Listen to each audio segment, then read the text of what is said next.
حلوين يا عيال. الفريق ده زاحف ورب الكعبة، الفريق ده زاحف يا عيال. يا عيال ضربوا الشرطة ب4 كأنه ما في شيء. ترى الشرطة بداية المباراة كان يضرب يضرب يضرب يضرب، ما في أي فايدة.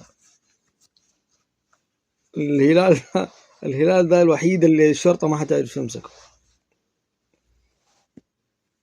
يا عيال ضربوا الشرطة ضرب، ما شاء الله تبارك الله. الفريق الوحيد مو في القارة، في كل مكان، خليها في العالم، خليها تبرق اليوم في العالم. الفريق الوحيد اللي إذا لقي فرصة يندمك إنك أعطيته الفرصة دي في الملعب، خليك تخرج من الملعب تبكي. الفريق الوحيد اللي يسوي كذا.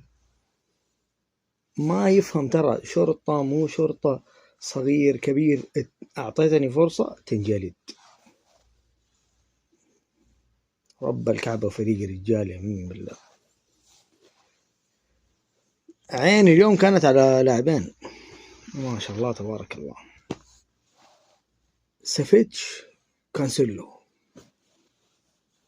يا ناس مستوى يقولك تعال شوف. لا تنكر انك استمتعت بالمباراة حتى لو ما كنت هلالي، ورب الكعبة مباراة متعة.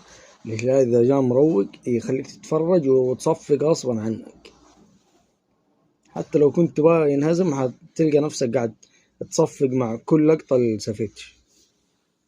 يا عيال في كورة واحدة ارسلها كانسيلو لمالكوم، كورة طويلة. عارف اللي يقهر ايش؟ انه ما ارسلها كرة عادية، لا، عشان يوريك انه ما حد يقدر يسوي كذا، لا خلاها تلف، ومو تلف على جوا، لا تلف على برا كمان، عشان يوريك انه ما في حد يقدر يسوي كذا. ما شاء الله تبارك الله. يعني انا نفسي اي احد يفشخ اللعيبة ذول من الهلال يحطهم عندنا والله مرة محتاجينهم. استفدت يا اخي، انت ما طفشت وانت تلعب كورة كويس. ما حيوقف ما شاء الله تبارك الله. نحسدكم على الفريق ده والله.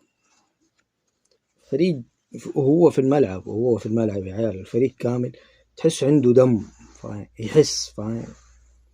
الجمهور حاضر لك وتعبان ومدري، تحس لعيبة الهلال اليوم تحسهم حالفين انه والله الجمهور ما يطلع زعلان. ومو ما يطلع زعلان بس، لا يطلع مبسوط ويغني سهر الليلة ابو 3